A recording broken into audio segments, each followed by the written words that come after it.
Je suis avec beaucoup d'intérêt toutes les émissions d'Europe numéro 1.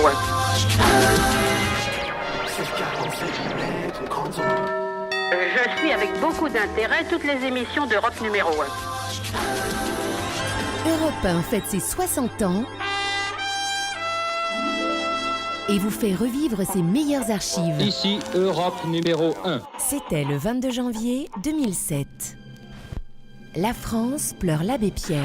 Et les réactions politiques se sont ensuite multipliées. Pour Ségolène Royal, il faut que le combat de l'abbé Pierre se poursuive. Je pense que le cri de l'abbé Pierre ne doit pas s'éteindre et que malheureusement, son combat reste toujours d'actualité. Parmi les nombreux hommages à l'abbé Pierre disparu ce matin, alors qu'il était hospitalisé au Val-de-Grâce depuis une semaine à l'âge de 94 ans, celui du chef de l'État en personne, Jacques Chirac. Écoutez. Je voudrais d'abord, et chacun le comprendra, rendre hommage à l'abbé Pierre. C'est en fait la nation tout entière qui est en deuil.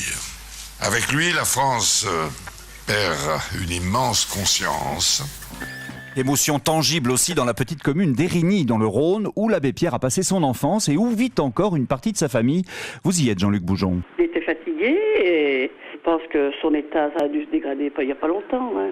C'est quoi? C'était un homme simple qui était à l'écoute des autres? Très simple, oui, très simple. Et oui, qui aurait partagé tout pour les autres personnes. En tristesse, bien sûr. À travers lui, on a su quand même développer la contre-misère. Nous allons redoubler d'efforts pour que ce qu'il a fondé continue à vivre. On s'y prépare depuis de nombreuses années. Il n'empêche que le moment où cela arrive, c'est comme dans une famille, quand on perd l'un de ses anciens qu'on aimait.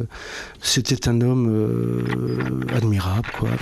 Nicolas Sarkozy a lui aussi salué la mémoire du fondateur d'Emmaüs ce matin. C'est un grand témoin qui a voulu être un acteur et qui a fait de sa vie une vie utile pour la société. C'est un homme de charité, puis c'est un homme de piété. Et l'abbé Pierre, c'est une synthèse. 1955-2015, Europe 1 fête ses 60 ans. Je suis avec beaucoup d'intérêt toutes les émissions d'Europe numéro 1.